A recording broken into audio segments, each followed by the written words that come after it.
所等来看嘅人物，佢係即係套媒體公歷史嘅學習藝術史學者邱建業，佢上課嘅風格是同呢個上節目相關一線之用。5年前佢創立這個社團，原名做係新月社，就係學民國初年，徐志摩扶持嚟到文人雅士組成嘅社團，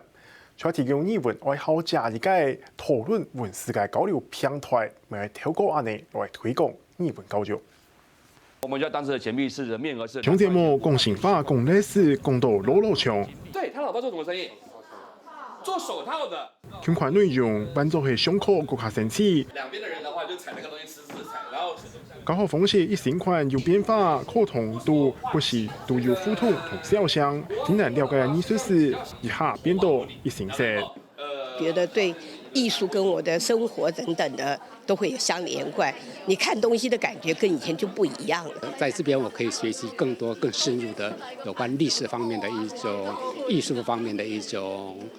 知識。就是一張畫或者一個雕刻的話，那麼我就希望它這個東西的話，它會讓大家看了以後會心一笑。所以其實我盡量來去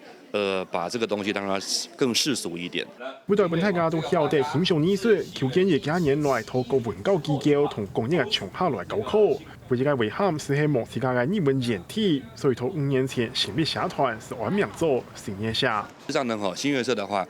他當初的成員包含像胡適啦，像是徐志摩啦、梁實秋啦，我們現在這個新月社活得比過去新月社還更久一點點，這樣子的，所以也算是不辱沒前輩了。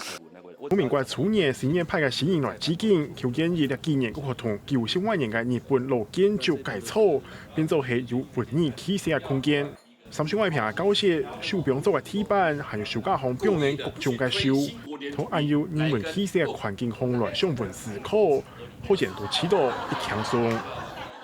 空間因為老師都充分讓我們用，你看那個書啊、錄影帶，我們都可以隨時借。對於來這邊的人來講的話，他們也可以擁有所謂的這一個更活潑一點的這種各式各樣的面向的知識，就是新月社一直的目標，一直很自由的團體，一個很開放的地方。